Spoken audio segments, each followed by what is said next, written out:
First up, as the probe into the Delhi blast gathers pace, a chilling video of the suicide bomber Umar Nabi has surfaced, which dates back to 2 months. The jihadi doctor uploaded this video on social media where he's justifying terror and suicide bombing, calling it a misunderstood concept.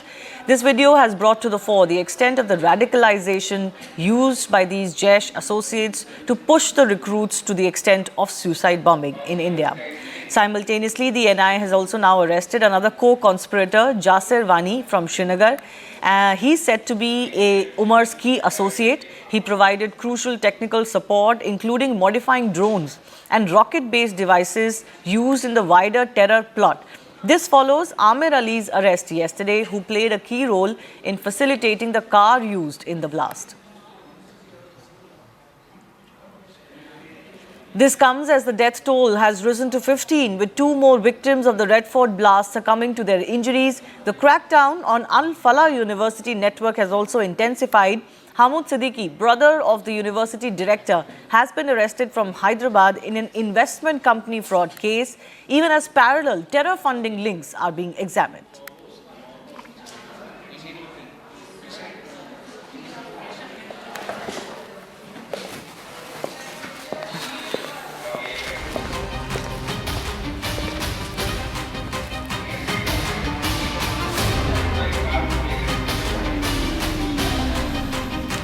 Let's get you more of what this video of the doctor Umar Nabi, who was a suicide bomber at the Red Fort blast, reveals. First of all, it is clear from this that he is speaking proper English, but he is fully radicalized as far as his views are concerned. He is propagating suicide bombing as a tool for jihad, is pushing recruits towards the format of suicide bombing, overall revealing the extent of the radicalization that has taken place of these individuals. CNN News 18 has decoded what the video means. Top sources have informed CNN News 18 that 1, the bomber was unstable, he was deeply radicalized. His colleagues have said that Umar had an erratic and aggressive behavior, sudden bursts of anger, extreme ideological rigidity. Colleagues have observed schizophrenic traits, radical delusions as far as this man is concerned. Faculty members are also reported to be saying that he was paranoid. He spoke of being watched a lot. Even Muzammil, his aide, as part of this terror plot is concerned, allegedly said that Umar was psychologically unstable. Muzammil kept Umar away from sensitive tasks of this module. He was not trusted with logistics because he was considered a bit unstable. Aggression of this man was used as a tool. Clearly, he was used as a suicide bomber eventually.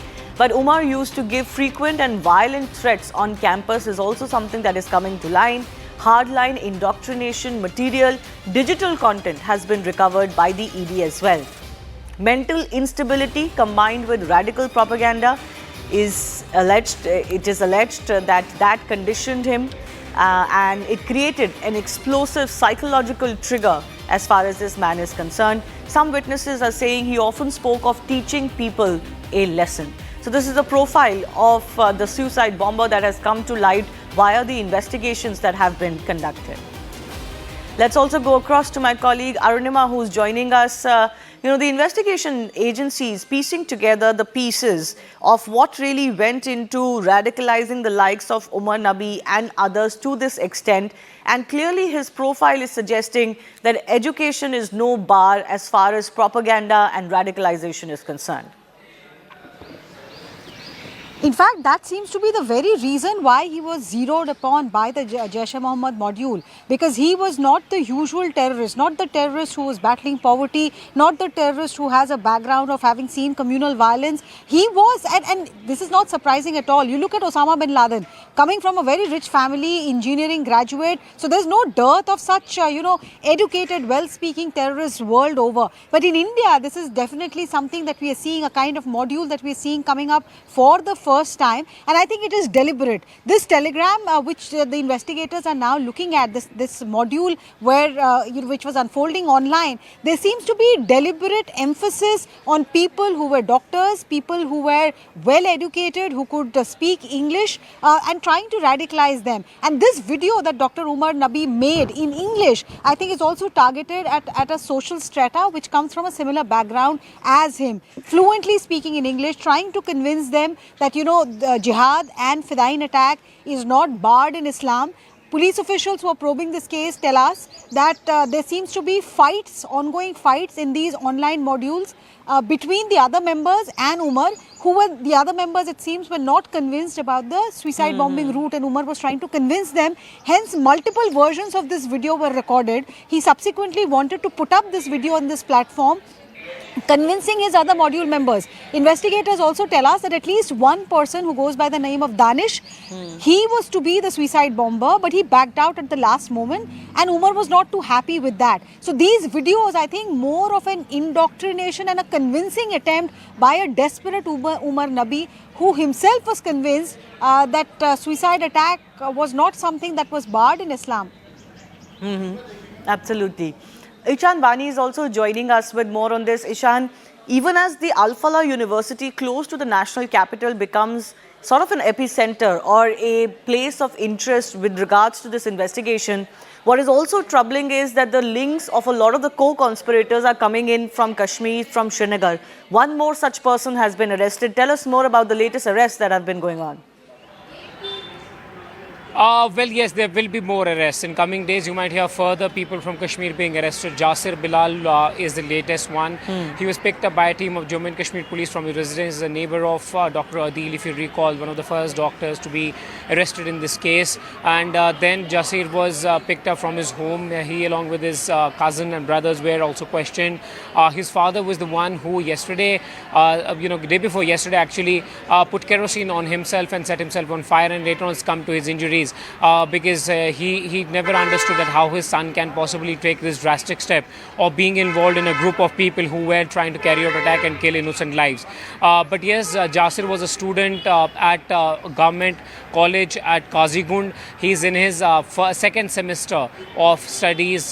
He is an arts student and he was studying there, but the NIA is saying that he was one of those persons who actually was trained to carry out drone style attacks, and he was one of those persons who, according to sources, was going to be a potential suicide bomber and could have possibly carried out suicide bombing in the coming days. But he backed off a couple of months back and said that it's un-Islamic to do so.